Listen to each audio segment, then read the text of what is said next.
Hello everyone, good morning. आज solid state का तीसरा लेक्चर है। लास्ट लेक्चर में हम लोग क्रिस्टलीय ठोस के प्रकार के बारे में पढ़ रहे थे और वहाँ हमने 3 तरह के प्रकारों को समझ लिया था। आज हम क्रिस्टलीय ठोस के चौथे प्रकार, जो कि कौन सा है, धात्विक ठोस, उसको समझने वाले हैं। ठीक है, तो देखेंगे। सबसे पहले यहाँ पर हमने हेडिंग लगा के रखा हुआ है क्या, धात्विक ठोस। ठीक है, चलिए समझते हैं धात्विक ठोस क्या होते हैं। तो देखेंगे इस तरह के ठोस में जो अवयवी कण उपस्थित होते हैं वे किस तरह के होते हैं, तो वे धातु के धनायन होते हैं और मुक्त इलेक्ट्रॉन होते हैं। ठीक है, यहाँ देखेंगे एक संरचना हमने बनाई हुई है। ठीक है, तो धात्विक ठोस में आप क्या देखेंगे, इस तरह के ठोस में जो अवयवी कण होते हैं। ठीक है, तो उस अवयवी कण में क्या होते हैं, ये जो प्लस वाले टर्म आपको दिखा रहे हैं, ये क्या होते हैं, जो इसमें धातु होते हैं वो धनायन के रूप में होते हैं। ठीक है, धातु के धनायन के रूप में उपस्थित होते हैं और इनके चारों तरफ क्या होते हैं, मुक्त इलेक्ट्रॉन घूम रहे होते हैं। ठीक है, तो इस तरह के ठोस में किसकी उपस्थिति, अवयवी कण के रूप में कौन उपस्थित होते हैं, तो धातु के धनायन और मुक्त इलेक्ट्रॉन। ठीक है, इस धनायन और यहाँ आपको पता है इलेक्ट्रॉन पे कौन सा चार्ज होता, माइनस चार्ज। यहाँ पर इलेक्ट्रॉन को हमने डॉट डॉट से दिखाया है, देखेंगे। और यहाँ जो धातु के धनायन है इनको हमने कैसे दिखाया, प्लस चार्ज से। ठीक है, मान लेते हैं किसका, लोहे का टुकड़ा है। ठीक है, तो इस लोहे के टुकड़े में यहाँ जो Fe है वो किस रूप में है, धनायन के रूप में, और उसके चारों तरफ कौन घूम रहा, इलेक्ट्रॉन घूम रहे हैं। और इलेक्ट्रॉन पर कौन सा चार्ज होता, निगेटिव चार्ज। ठीक है, तो अब यहाँ दिख रहा है दो पॉजिटिव चार्ज के बीच में इलेक्ट्रॉन आ जाने के चलते क्या होता, इनके बीच अट्रैक्शन दिखेगा आपको, प्लस माइनस अट्रैक्शन होगा इलेक्ट्रॉन और इनके बीच अट्रैक्शन दिखेगा, और जिसके चलते ये एक दूसरे से क्या होते, चिपके रहते हैं, मतलब एक दूसरे से अट्रैक्ट रहते हैं और जुड़े हुए रहते हैं, कनेक्टेड रहते हैं। ठीक है, तो इस तरह के ठोस में कौन से अवयवी कण होते, तो धातु के धनायन होते और मुक्त इलेक्ट्रॉन होते। ठीक है, और यहाँ देखेंगे ये जो आकर्षण आपको दिख रहा है इलेक्ट्रॉन पे के बीच और ये धातु के धनायन के बीच। ठीक है, तो इस तरह के अट्रैक्शन फोर्स को किस नाम से जाना जाता, तो धात्विक बंध के नाम से। ठीक है, यहाँ इलेक्ट्रॉन है, ये पॉजिटिव चार्ज वाले जो धनायन होंगे इनके बीच क्या होगा, जो अट्रैक्शन दिखेगा। ठीक है, प्लस माइनस अट्रैक्शन होगा ना यहाँ पर, तो ये जो अट्रैक्शन दिखेगा वो किस नाम से जाना जाता, धात्विक बंध के नाम से। ठीक है, तो एकदम सिंपल शब्द में अगर इसको हम परिभाषित करना चाहते हैं तो यहाँ देखेंगे अवयवी कण हमें पता है कि धात्विक ठोस में अवयवी कण कौन कौन से होंगे, तो धातु के धनायन तथा मुक्त इलेक्ट्रॉन। ठीक है, तो यहाँ से इसकी हम परिभाषा दे देंगे कि वैसा ठोस जिसमें उपस्थित अवयवी कण धातु के धनायन तथा मुक्त इलेक्ट्रॉन होते हैं उसे धात्विक ठोस कहते हैं। ठीक है, अब देखेंगे धात्विक ठोस में उपस्थित अवयवी कणों के बीच जो आकर्षण बल लगता है उस आकर्षण बल को हम लोग किस नाम से जानते हैं, तो धात्विक बंध के नाम से। धात्विक ठोस के उदाहरण की बात करें तो उदाहरण इसका क्या हो जाएगा, धातु तथा मिश्र धातु। ठीक है, जैसे जैसे कॉपर हो गया, क्या हो गया, चांदी हो गया, सोना हो गया, लोहा हो गया, पीतल हो गया। ठीक है, इस तरह से आप कह सकते हैं। आगे देखेंगे अगर इनके गुण की बात करें तो आप भली भांति परिचित हैं धात्विक ठोस के गुण से। ठीक है, सबसे पहला तो आपको पता है धात्विक ठोस क्या होते हैं, कठोर होते हैं। ठीक है, यहाँ पर ये काफी अच्छी तरह से एक दूसरे से क्या होते हैं, कनेक्टेड होते हैं। यहाँ पर इलेक्ट्रॉन की उपस्थिति के कारण यहाँ क्या होता है, प्लस और ये जो पॉजिटिव आयन है इनके बीच में इलेक्ट्रॉन आ जाने से ये काफी अच्छी तरह से एक दूसरे से क्या होते हैं, कनेक्टेड होते हैं। अट्रैक्शन यहाँ तगड़ा दिखता है, जिसके चलते यहाँ क्या होते हैं, कठोर होते हैं, मजबूत धात्विक बंध देखने को मिलता है वहां पर। ठीक है, दूसरा गुण की बात करें तो धात्विक ठोस जो होते क्या होता है, आघात वर्धनीय तथा तन्य होते हैं। आघात करने पर बढ़ते हैं, मतलब क्या होता है, जब हम इस पर क्या करते हैं, वार करते हैं, इसको पीटते हैं, तो पीटने पर ये क्या होते हैं, चपटा होते हैं। ठीक है, आघात वर्धनीय कहने का मतलब तथा तन्य कहने का मतलब क्या, इनको खींच के तार के रूप में उपयोग में लाया जा सकता है। ठीक है, तो धात्विक ठोस जो होते क्या होते हैं, आघात वर्धनीय तथा तन्य होते हैं। इसके अलावा तीसरे गुण की बात करें तो विद्युत एवं ऊष्मा के सुचालक होते हैं, ऊष्मा या ताप भी कह सकते हैं। यहाँ पर क्या होते हैं, विद्युत एवं ऊष्मा के सुचालक होते, क्यों होते, तो आप देख रहे हैं यहाँ पर मुक्त इलेक्ट्रॉन की उपस्थिति है। मुक्त इलेक्ट्रॉन की उपस्थिति होने के चलते विद्युत तथा ऊष्मा के क्या होते हैं, सुचालक होते हैं। इनमें विशेष प्रकार की चमक पाई जाती है। ठीक है, और इनका द्रवणांक क्या होता, उच्च होता है। ठीक है, तो ये आपको पता है, ये 5 गुण आप याद रखेंगे धात्विक ठोस के। ये 5 गुण आपको उम्मीद है पहले से भी पता होंगे। ठीक है, तो इसमें धात्विक ठोस में ज्यादा कुछ आपको नहीं जानना। क्या जानना, इसका डिफिनीशन में आपको क्या पता चला कि वैसा ठोस जिसमें उपस्थित अवयवी कण धातु के धनायन तथा मुक्त इलेक्ट्रॉन होते हैं उसे धात्विक ठोस कहते हैं। ठीक है, इन अवयवी कणों के बीच लगने वाला आकर्षण बल क्या होता है, धात्विक बंध होता है। एग्जाम्पल में आप धातु और कोई भी मिश्र धातु कह सकते हैं। ठीक है, 3-4 एग्जाम्पल यहाँ हमने लिखा भी है। गुण की बात करें तो सिंपल 5-6 गुण आपको पता है। धातु क्या होते हैं, कठोर होते हैं, आघात वर्धनीय होते तथा तन्य होते, विद्युत तथा उष्मा के सुचालक होते, विशेष प्रकार की चमक पाई जाती है तथा इनका द्रवणांक क्या होता, उच्च होता है। ठीक है, तो आपको उम्मीद है धात्विक ठोस काफी अच्छी तरह से समझ में आ गया होगा। तब यहाँ पर क्रिस्टलीय ठोस के प्रकार जो हम लोग पढ़ रहे थे वो खत्म होता है। ठीक है, तो सबसे पहले हम इनसे संबंधित जो भी ऑब्जेक्टिव प्रश्न निकलते हैं पहले उसको हम लोग करेंगे। ठीक है, फिर उसके बाद से कुछ धातु आपके कुछ क्या होंगे, कुछ ठोस आपके सामने आएंगे जिनका वर्गीकरण आपको करना है। ठीक है, कि कौन सा सहसंयोजक होगा, कौन सा धात्विक होगा, कौन सा आणविक होगा, उसको समझेंगे। फिर उसके बाद से हम लोग आगे के टॉपिक के तरफ चलेंगे। ठीक है, तो यहाँ जो ऑब्जेक्टिव्स आ रहे हैं वो भी आपके लिए इंपॉर्टेंट होंगे, और जितने भी हम यहाँ पर ठोस के नाम देंगे जिनको आपको छांटना है, ठीक है, पता करना है कि ये कौन से ठोस के उदाहरण हैं, वो भी आपके लिए इंपॉर्टेंट होंगे क्योंकि वहाँ से ऑब्जेक्टिव निकल सकते हैं। तो पहले हम उनको डिस्कस करते हैं, फिर आगे बढ़ते हैं। चलिए अब इनसे संबंधित ऑब्जेक्टिव प्रश्नों को डिस्कस कर लेते हैं, देखेंगे। सबसे पहला प्रश्न क्या कह रहा आयोडीन के क्रिस्टल में आयोडीन अणुओं के बीच का आकर्षण बल है। ठीक है, ऑप्शन ए कह रहा लंडन बल, बी कह रहा द्विध्रुव अन्योन्य क्रिया यानी द्विध्रुव आकर्षण बल कह सकते हैं। ठीक है, सी कह रहा सहसंयोजक आबंध, और डी कह रहा कूलम्बिक बल। ठीक है, तो हमने क्या पढ़ा था, आयोडीन किस तरह का क्रिस्टल होता, किस तरह का ठोस होता, आप जानते हैं आयोडीन का सूत्र क्या होता, I2 होता ना। तो ये देख रहे हैं किस तरह का अणु होता है आयोडीन, दिख रहा है 2 समान परमाणुओं से मिलकर बना हुआ है। ठीक है, तो इसको हम लोग किस तरह के ठोस में पढ़े थे, अध्रुवीय आणविक ठोस। ठीक है, तो अब देखेंगे अध्रुवीय आणविक ठोस में हमने क्या देखा था कि इन 2 अणुओं के बीच, इस तरह के 2 अणुओं के बीच जो लगने वाला आकर्षण बल होता था उसको हम या तो वान डर वाल्स बल कहते थे यानी वान डर वाल्स आकर्षण बल, या तो लंदन बल कह रहे थे, या परिक्षेपण बल कह रहे थे। ठीक है, तो यहाँ देखेंगे हमने कहा था कि मुख्य रूप से आप याद रखेंगे, या आपको ऑप्शन में या तो लंदन बल देगा या परिक्षेपण बल देगा, क्योंकि वान डर वाल्स के प्रकार होते हैं ये। ठीक है, तो यहाँ ऑप्शन के अनुसार हमारा कौन सा सही हो जाएगा, आयोडीन के क्रिस्टल में आयोडीन अणुओं के बीच का आकर्षण बल कौन सा होता, लंदन बल। क्लियर है, आगे देखेंगे 2 नंबर क्या करा, निम्नांकित में कौन नेटवर्क ठोस है, नेटवर्क ठोस या सहसंयोजक ठोस, दोनों क्या होते, एक ही होते हैं। तो ऑप्शन देखेंगे, कह रहा I2 मतलब कि आयोडीन, यहाँ H2O ठोस अवस्था में क्या है, बर्फ है। सी कह रहा SO2 ये भी ठोस अवस्था में है। ठीक है, और डी कह रहा है हीरा। ठीक है, तो आपको पता है सहसंयोजक ठोस या नेटवर्क ठोस इनमें से कौन हो जाएगा, ऑप्शन नंबर डी हीरा। जब हमने आपको सहसंयोजक ठोस पढ़ाया था तो वहां पर हीरा का ही संरचना लगाया था, फिर ग्रेफाइट का भी संरचना लगाया था जब कुचालक सुचालक समझा रहे थे तब। ठीक है, तो यहाँ पर हमारा कौन सा ऑप्शन सही हो जाएगा, ऑप्शन नंबर डी हीरा किसका उदाहरण है, तो सहसंयोजक ठोस का या नेटवर्क ठोस कह सकते हैं उसको।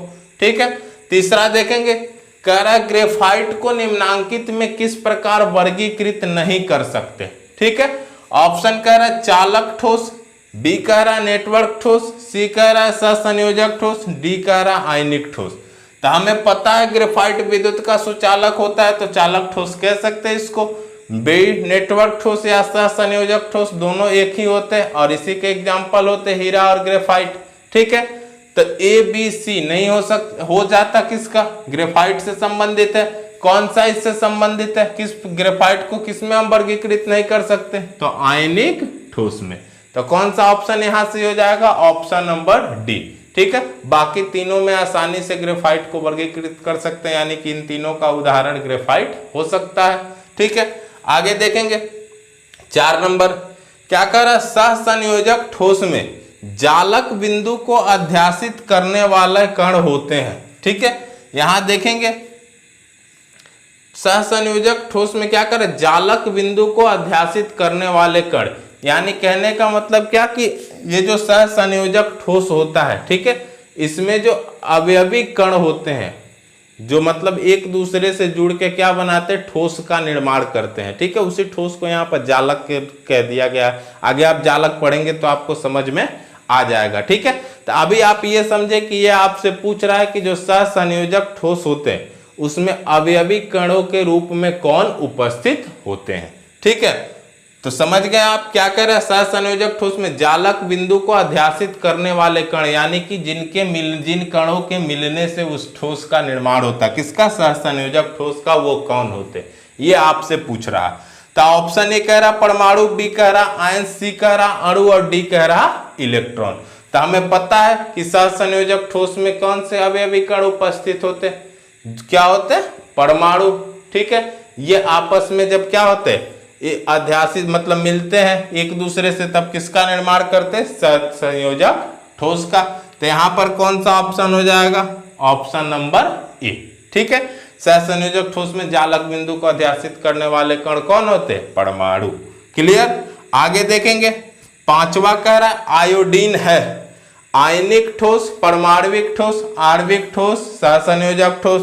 तो हमने पढ़ा था आयोडीन को किसके अंतर्गत, तो अध्रुवीय आणविक ठोस के अंतर्गत, और वो किसका एग्जाम्पल था, आणविक ठोस का। आणविक ठोस में क्या आते थे, अणु या निष्क्रिय गैस अवयवी कण के रूप में उपस्थित होते हैं। ठीक है, तो यहाँ पर आयोडीन क्या हो जाएगा, आणविक ठोस।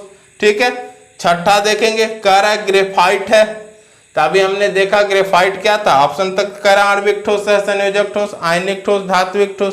तो हमें पता है ग्रेफाइट क्या है, सहसंयोजक या नेटवर्क ठोस का उदाहरण है। तो कौन सा ऑप्शन सही हो जाएगा, ऑप्शन नंबर बी। ठीक है, तो ये कुछ इंपॉर्टेंट क्वेश्चंस थे जो यहाँ से ऑब्जेक्टिव के रूप में निकल रहे थे।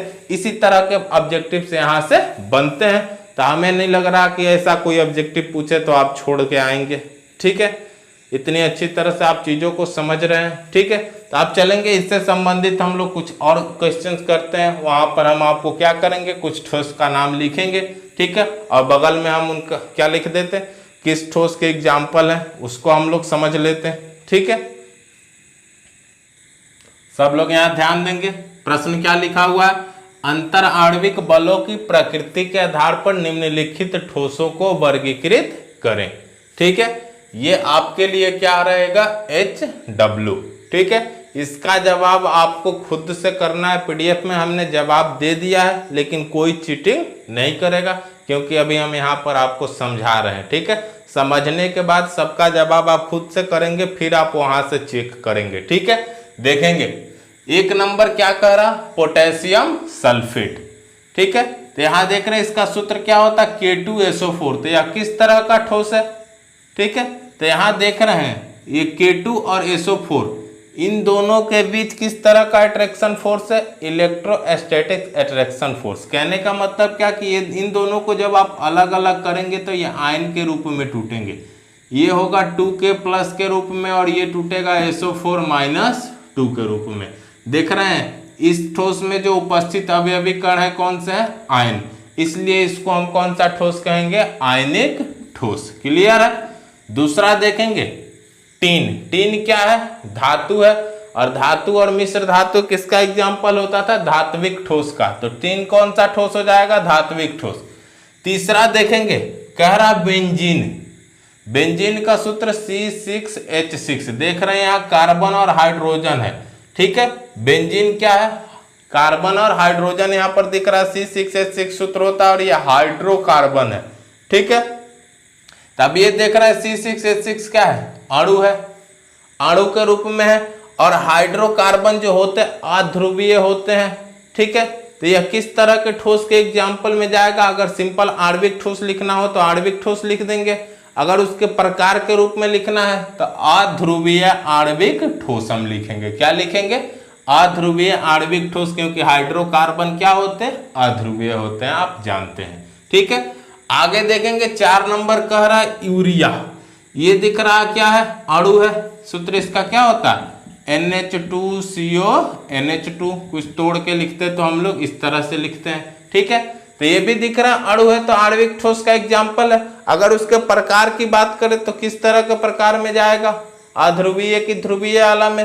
तो आप देख रहे हैं क्या कि यहाँ जो कार्बन का परमाणु है, इसके तीन तरफ से, इधर ऑक्सीजन, इधर नाइट्रोजन और इधर भी नाइट्रोजन, ठीक है। तीनों इससे अधिक विद्युत ऋणात्मक है, ठीक है। तो यहाँ डाइपोल का निर्माण हो जाता है। इसका इलेक्ट्रॉन कुछ इधर इधर इधर खींचेंगे, ठीक है।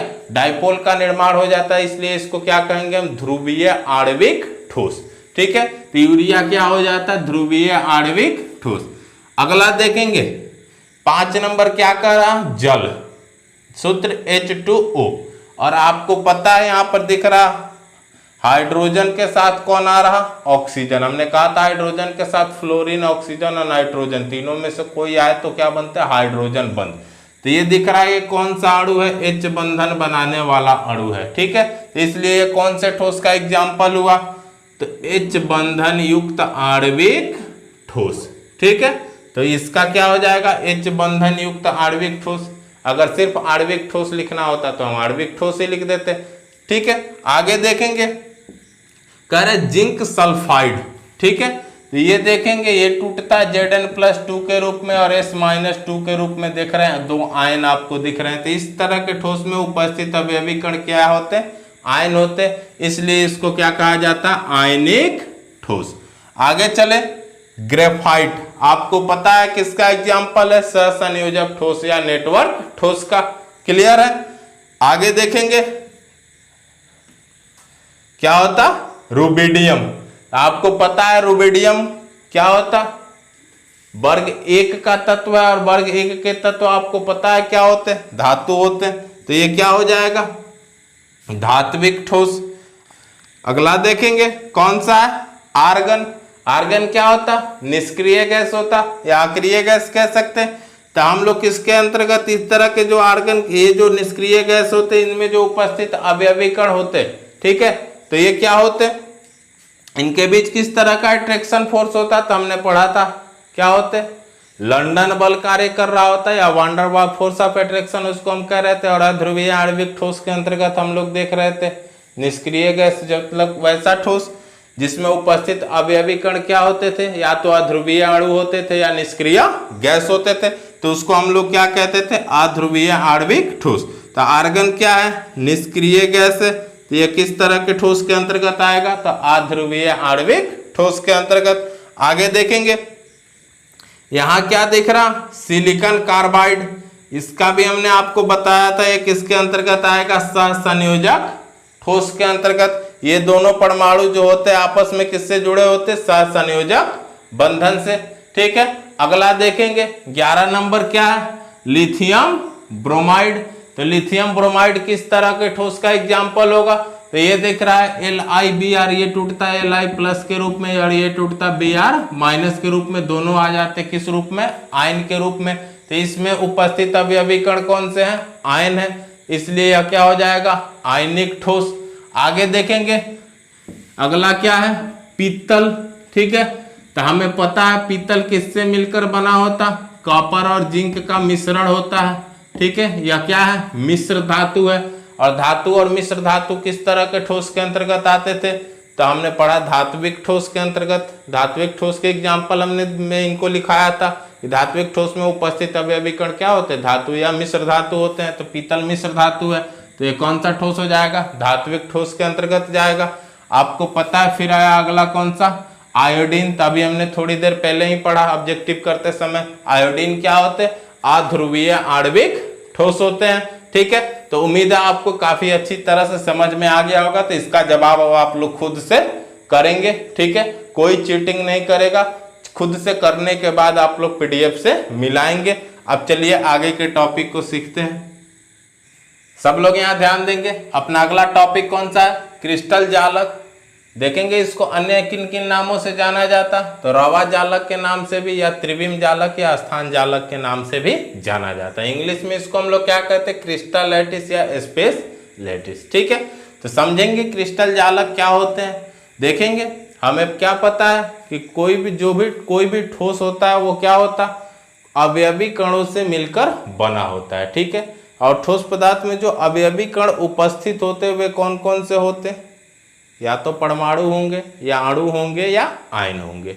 ठीक है, तो अब देखेंगे ये जो अवयवी कण होते हैं परमाणु, अणु या आयन, ठीक है, अगर इनकी निश्चित क्रम में यानी निश्चित रीति से, ठीक है, नियमित व्यवस्था के फलस्वरूप, नियमित या कह सकते हैं कि क्रमागत सजावट के फलस्वरूप जो त्रिविमीय संरचना प्राप्त होती है उसको हम लोग क्या कहते हैं, क्रिस्टल जालक। ठीक है, देखेंगे यहां पर हमने लिखा भी हुआ है कि अवयवी कण अणु, परमाणु या आयन के निश्चित रीति से एक फिक्स पैटर्न आपको देखने के लिए मिलेगा, नियमित और क्रमागत सजावट से बने त्रिविमीय संरचना को क्रिस्टल जालक कहते हैं। ठीक है, ये जो अवयवी कण है ये निश्चित रीति से क्या हो रहा है, मतलब एक फिक्स पैटर्न में क्या हुए, नियमित रूप से यहाँ पर सजे हुए हैं, जिसके फलस्वरूप आपको दिख रहा है एक त्रिविमीय संरचना नजर आ रही है।